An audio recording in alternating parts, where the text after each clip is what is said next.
জন্য, তাহলে ওদের ওয়েট করতে হবে।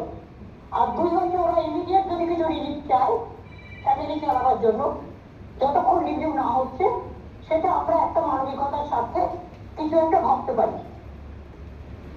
ম্যাডাম, আমরা লাস্ট 7 বছর ধরে আমাদের অনারিয়াম কিন্তু আমরা ড্র করি এবং সেটা আমরা কাজের মাধ্যমেই অর্জন করেছি এবং যোগ্যতার মাধ্যমেই অর্জন করেছি। হঠাৎ করে একটা কারণবশত আমাদের সেটা বন্ধ হয়ে যাচ্ছে। আমি যেটা বলছি সেটা শুনে নাও। ওরা রাজি হবে কি হবে না ওদের ব্যাপারে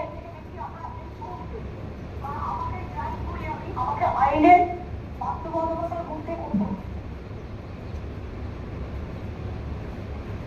আমরা রিভিউ প্রতিষ্ঠানে যাব, নাম্বার 1।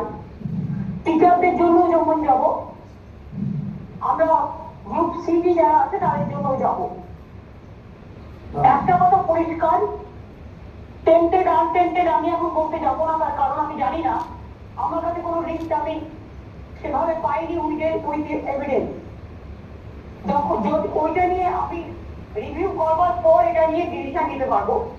কারণ আমাদের দেখতে হবে যে টেন্টেড আনটেন্টেড নামে যেটা বলেছে, তারা প্রথম থেকে বলা উচিত ছিল যে এদের বাদ দিয়ে দাও, ওদের রেখে দাও, কিন্তু সেটা তো বলিনি, সবটাকে বাতিল করে দিয়েছে গ্রুপ সিটি।